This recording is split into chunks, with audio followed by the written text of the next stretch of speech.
It's about setting targets and measuring success by your level, not by what other people say. Tasha says, when did you first notice your business was taking off? I guess that depends what business you mean. Look, we all have our own measures of success, and we all know. I guess we can all judge ourselves. When things are taking off. One of the things we've talked about on previous podcasts is that everyone's view of success is different, and people often say, well, when did you first feel successful, or how can you measure success? And for me, measuring success is whether or not you hit the targets that you've set for yourself. So if you set out there to be to start a business that turns over £100,000 and you've turned over £1 million, then you're super successful. Whereas if you've set out to do a business that turns over £1 million and you've done £500,000, well, by your standards, you aren't successful. So I think it's about setting targets and measuring success by your level, not by what other people say.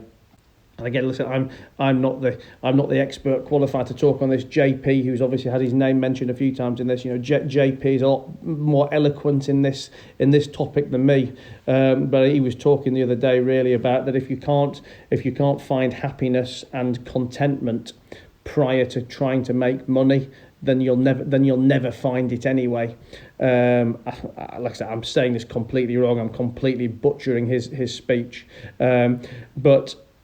He basically talks about how you have to be happy in yourself and your wants and desires away from money, because if the only things that you seek are the material things, when you hit that level, you still really won't be satisfied and you'll just want more.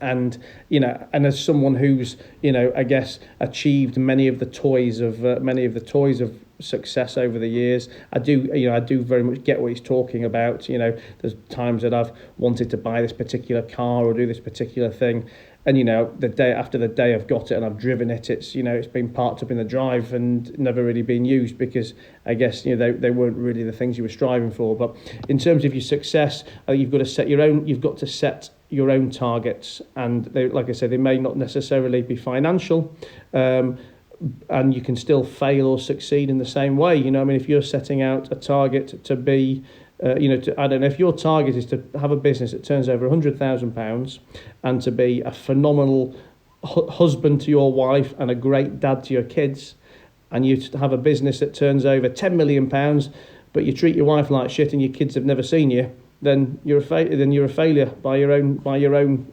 standard setting, aren't you? So